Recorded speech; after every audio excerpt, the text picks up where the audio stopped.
ಸ್ಯಾಂಡಲ್ವುಡ್ನ ಖ್ಯಾತ ಸಂಗೀತ ನಿರ್ದೇಶಕ ಗುರುಕಿರಣ್ ಅವರು ಇನ್ನು ಮುಂದೆ ಡಾಕ್ಟರ್ ಗುರುಕಿರಣ್ ಆಗಿದ್ದಾರೆ. ಸೊ ಈ ಬಗ್ಗೆ ಮಾತನಾಡೋದಕ್ಕೆ ನಮ್ಮ ಜೊತೆ ಖುದ್ದಾಗಿ ಅವರೇ ಇದ್ದಾರೆ. ಅವ್ರನ್ನ ಮಾತಾಡ್ಸೋಣ. ಸರ್, ಬೆಂಗಳೂರು ವಿಶ್ವವಿದ್ಯಾಲಯದಿಂದ ನಿಮಗೆ ಗೌರವ ಡಾಕ್ಟರೇಟ್ ಸಿಕ್ಕಿರುವಂಥದ್ದು. ಸೊ ಡಾಕ್ಟರ್ ಗುರುಕಿರಣ್ ಈ ಪಟ್ಟದ ಬಗ್ಗೆ ಎಷ್ಟು ಖುಷಿ ಆಗ್ತಿದೆ? ಇಲ್ಲ, ಡಾಕ್ಟರ್ ನಮಗೆ ನಿಜವಾಗ್ಲಿ ನೆನಪಾಗೋದು ಅಣ್ಣವರು. ಸೊ ಡಾಕ್ಟರ್ ಅಂತ ಕೂಡಲೇ ಅದು ಬಟ್ ಆ ಲೆವೆಲಲ್ಲಿ ಇಲ್ಲ ನಮಗೆ. ಆ್ಯಕ್ಚುಲಿ ಇದು ಒಂಥರ ಸಾರ್ಥಕತೆ ಅಂತ ಬರುತ್ತೆ. ನಮ್ಮ ಅನ್ಸೋದು ಒಂಥರ ಹೆಮ್ಮೆ, ಮಿಕ್ಸ್ ಫೀಲಿಂಗ್ಸ್ ಅಂತ ಹೇಳ್ಬೇಕಂದ್ರೆ ಒಂದು ಕೃತಜ್ಞತಾ ಭಾವ ಒಂಥರ ಬರುತ್ತೆ. ಯಾಕೆಂದರೆ ಅನ್ಎಕ್ಸ್ಪೆಕ್ಟೆಡು. ಈಗ ನಾವು ವರ್ಕ್ ಮಾಡಿದ್ದೇನೆ ಇಲ್ವೋ ಗೊತ್ತಿಲ್ಲ, ಬಟ್ ಆ್ಯಕ್ಚುಲಿ ಇದು ನಮಗೇನೋ ಒಂದು ರಿಯಲಿ ಒಂದು ಊರು ಬಿಟ್ಟು ಬೇರೆ ಊರಿಗೆ ಬಂದಾಗ ಈ ಊರಿನವರು ಬೆಂಗಳೂರು ವಿಶ್ವವಿದ್ಯಾಲಯ ಮಾಡೋದು ಒಂದು ಸನ್ಮಾನ ಅಂತ ಅನಿಸುತ್ತೆ. ಅಲ್ಲಿ be ever grateful to them. ಆ ಬಾರಿ ನಿಮ್ಮ ಜವಾಬ್ದಾರಿ ಇನ್ನು ಮುಂದೆ ಜಾಸ್ತಿ ಆಗುತ್ತೆ ಡಾಕ್ಟರೇಟ್ ಸಿಕ್ಕಿರೋ ಕಾರಣ. ಸೊ ಅದ್ರ ಬಗ್ಗೆ ಹೇಳೋದು ಡೆಫಿನೆಟ್ ಆಗಿ. ಯಾಕೆಂದರೆ ಕ್ಯಾಶುವಲ್ ನಾವು ಕೆಲಸ ಮಾಡ್ತಾ ಇರ್ತೀವಿ, ಅದೇ ಹೇಳಿದೆ, ನಮ್ಮ ಕೆಲಸ ನಾವು ಮಾಡ್ತಾ ಇರೋದು. ಅದನ್ನು ಜನ ಇಷ್ಟಪಟ್ಟು ಈ ಥರ ಮಾಡುವಾಗ ನಾವು ಇನ್ನೂ ಆ ತುಡಿತ ಜಾಸ್ತಿ ಇರುತ್ತೆ. ಇನ್ನೂ ಡೆಫಿನೆಟಾಗಿ ಏನೋ ಮಾಡಬೇಕು ಅಂತ. ಬೇಸಿಕಲಿ ಪ್ರತಿಯೊಂದು ಹೋಗ್ತಾ ಇರುವಾಗ ನಮಗೊಂದು ಜರ್ಕ್ ಅಂತ ಸಿಗುತ್ತೆ. ಸಡನ್ ಹೋದಾಗ ಇಲ್ಲ ಸಾಕು ಸ್ಪೀಡ್, ಆ ಕಡೆ ಈ ಕಡೆ ಯಾರಿಲ್ಲ ಅಂತ ಸ್ವಲ್ಪ ಸ್ಪೀಡ್ ಕಮ್ಮಿ ಮಾಡ್ತೀವಿ. ಈ ಥರ ಆದಾಗ ಓಕೆ ಇನ್ನೂ ಸ್ವಲ್ಪ ಎಕ್ಸಲೇಟರ್ ರೇಸ್ ಮಾಡೋಣ ಅಂತ ಅನಿಸುತ್ತೆ. ಸಿಲ್ವರ್ ಜೂಬ್ಲಿ ಅನ್ಸುತ್ತಲ್ಲ ನೀವು ಬಂದು ಸಿನಿಮಾ ಇಂಡಸ್ಟ್ರಿಗೆ. ಸೊ ಕರೆಕ್ಟಾಗಿ ನಿಮಗೆ ಒಂದು ಡಾಕ್ಟರೇಟ್ ಸಿಕ್ಕಿರುವಂಥದ್ದು.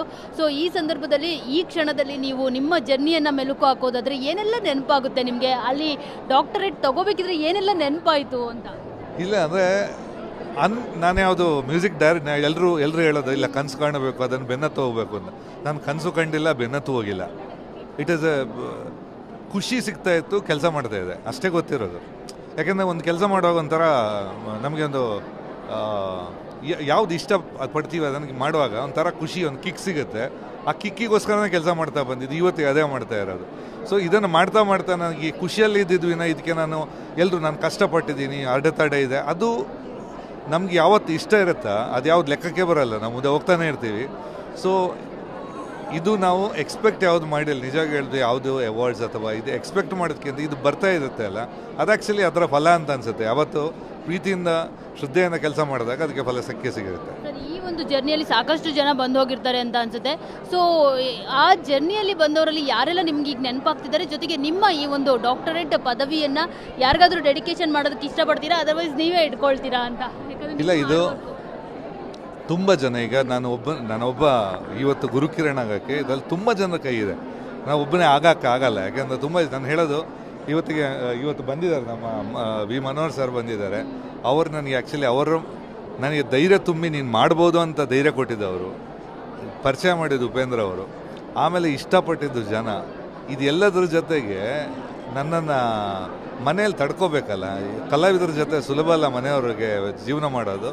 ಸೊ ಮನೆಯವರು ಅಷ್ಟೇ ಕಷ್ಟಪಟ್ಟಿದ್ದಾರೆ. ಸೊ ಐ ಥಿಂಕ್ ಪ್ರತಿಯೊಬ್ಬರು ಅವರವರ ವರ್ಕ್ ಮಾಡಿದ್ದಾರೆ. ಎಲ್ಲದಕ್ಕಿಂತ ನನ್ನ ಫ್ರೆಂಡ್ಸ್ ಸರ್ಕಲ್ ಜೋರಾಗಿದೆ. ಸೊ ಅವ್ರಿಗೆ ದೇ ಲೈಕ್ ಪಿಲ್ಲರ್ ಥರ ಇರ್ತಾರೆ ನನಗೆ. ಸೊ ಐ ಥಿಂಕ್ ಇದು ಎಲ್ರಿಗೂ, ಎಲ್ಲ ಮ್ಯೂಷಿಯನ್ಸ್ಗೆ ಸಲ್ಲುತ್ತೆ ಇದು. ನಾನು ಹೇಳೋದು ಎಲ್ಲ ಸಂಗೀತ ಕಲಾವಿದರಿಗೆ. ನನ್ನ ಜೊತೆ ಎಷ್ಟು ಜನ ಕೆಲಸ ಮಾಡಿದ್ದಾರೆ. I think everybody is got A share in it. Sir, Upendra sir ಏನು ಹೇಳಿದ್ರು ಅವ್ರಿಗೆ ಗೊತ್ತಾ ಈ ಬಗ್ಗೆ? ಜೊತೆಗೆ ನಿಮ್ಮ ತಂದೆ ತಾಯಿ ಮೇ ಬಿ ನೀವು ಫಸ್ಟ್ ಸಿನಿಮಾ ಬಂದಾಗ ಅದು ಕ್ಲಿಕ್ ಆದಾಗ ನಿಮಗೆ ಅವರು ಮೇ ಬಿ ಆನಂದ ಬಾಷ್ಪ ನೀಡಿರ್ತಾರೆ ಅಂತ ಅನ್ಸುತ್ತೆ, ನಿಮಗೆ ಸುರಿಸಿರ್ತಾರೆ ಅನ್ಸುತ್ತೆ. ಸೊ ಈ ಸಂದರ್ಭದಲ್ಲಿ ಅವ್ರು ಏನು ಹೇಳಿದ್ರು ಅಂತ? ನನ್ನ ತಾಯಿದು ಕನಸು ನಾನು ಡಾಕ್ಟರ್ ಆಗಬೇಕು ಅಂತ.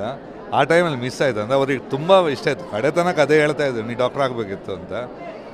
ಆಗ ಈ ಸಂಗೀತ ಹುಚ್ಚು ನನ್ನನ್ನು ಸ್ವಲ್ಪ ಎಲ್ಲ ಡೈವರ್ಟ್ ಮಾಡಿಬಿಡ್ತು. ಅಂದರೆ ತಲೆಯಲ್ಲಿ ಸಂಗೀತ ಮಾತ್ರ ಇದು. ಇವತ್ತು ಅದೇ ಸಂಗೀತ ಮತ್ತು ಇದಕ್ಕೆ ಈ ಪದವಿ ಕೊಡ್ತು.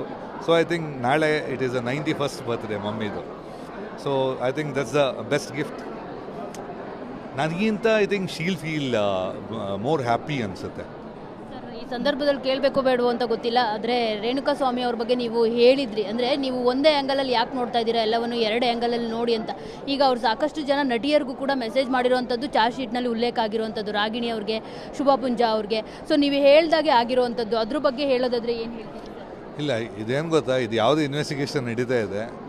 ನಾವು ಕಲಾವಿದರು ಇದನ್ನು ನಾವು ತಲೆಗೆ ಹಾಕ್ಕೊಂಡಿದ್ರೆ ಇದು ಎಲ್ಲೂ ಹೋಗಲ್ಲ. ಅಂದರೆ ಬೇಸಿಕಲಿ ಏನಾಗುತ್ತೆ ಅಂದರೆ ನೆಗೆಟಿವಿಟಿ ನಾವು ತಲೆಗೆ ಹಾಕೋಬಾರ್ದು, ಯಾವತ್ತು ಪಾಸಿಟಿವಿಟಿ ಎಲ್ಲ ಹೋಗುತ್ತೆ. ಈಗ ಅದನ್ನು ನಮಗೆ ಸತ್ಯ ಏನೋ ಗೊತ್ತಿಲ್ಲ, ಅದನ್ನು ಪೊಲೀಸ್ನವರು ಇನ್ವೆಸ್ಟಿಗೇಟ್ ಮಾಡ್ತಾರೆ. ಐ ಥಿಂಕ್ ತಪ್ಪು ಯಾರಾದ್ರು ಮಾಡಿದರೆ ಶಿಕ್ಷೆ ಆಗುತ್ತೆ. ತಪ್ಪು ಡೆಫಿನೆಟಾಗಿ ಯಾರು ಮಾಡಿದ್ರು ಶಿಕ್ಷೆ ಆಗಲೇಬೇಕು. ನಮಗೆ ಅವ್ರ ತಪ್ಪು ಇವ್ರ ತಪ್ಪು ಅಂತ ಹೇಳೋಕ್ಕೆ ಬರಲ್ಲ. ಯಾಕಂದರೆ ಇನ್ವೆಸ್ಟಿಗೇಷನ್ ಈಗ ಜೋರಾಗಿ ನಡೀತಾ ಇದೆ. ಸಣ್ಣ ರೀತಿಯಲ್ಲಿ ದೊಡ್ಡದಾಗಿ ನಡೀತಾ ಇದೆ. ನಾನು ಯಾಕೆಂದರೆ ಜಾಸ್ತಿ ಫಾಲೋ ಮಾಡಿಲ್ಲ. ಅದೇ ತಪ್ಪು ಮಾಡಿದರೆ ಯಾರಿಗಾದರೂ ಶಿಕ್ಷೆ ಆಗುತ್ತೆ. ಒಂದು ಕೋರ್ಟಿಂದ ಆಗುತ್ತೆ, ಇಲ್ಲ ನ್ಯಾಚುರಲ್ ಆಗುತ್ತೆ. ಜೊತೆಗೆ ದರ್ಶನ್ ಅವರು ಕೂಡ ತಪ್ಪು ಒಪ್ಕೊಂಡಿರೋವಂಥದ್ದು ಚಾರ್ಜ್ ಶೀಟ್ನಲ್ಲಿ, ಹೌದು ನಾನು ಅಲ್ಲೇ ಮಾಡಿದ್ದೀನಿ ರೇಣುಕಾ ಸ್ವಾಮಿ ಅವರ ಮೇಲೆ. ಇದು ಎಲ್ಲ ಇರೋದೇನು ಗೊತ್ತಾ, ಇದು ಇಟ್ ಈಸ್ ಅ ಜುಡಿಷಿಯಲ್ ಒಂದು ಮೂಮೆಂಟ್ ಇದೆ. ಈಗ ನನ್ನ ಮಾತಿಗೆ ಯಾವುದು ಬೆಲೆನೂ ಬರಲ್ಲ, ನಾನೇನೋ ಹೇಳ್ಬೋದು, ಬಟ್ ಅದಕ್ಕೆ ವ್ಯಾಲಿಡಿಟಿ ಏನು ಬರಲ್ಲ. ಕಾನೂನಿದೆ, ಕೋರ್ಟ್ ಇದೆ, ಏನಾಗುತ್ತೆ ನಾವು ಕಾದು ನೋಡಬೇಕು. ಬಟ್ ಸದ್ಯ I think it's a little stressful ಆಗಿದೆ.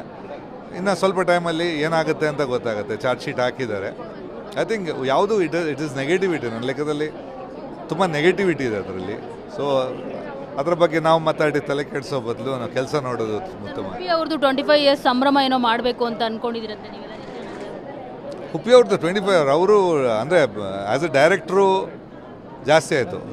ಅವರು ಐ ಥಿಂಕ್ 92ಗೆ ಬಂದಿರೋರು, 92ಗೆ ಬಂದಿರೋದು ಆ್ಯಸ್ ಎ ಡೈರೆಕ್ಟ್ರು.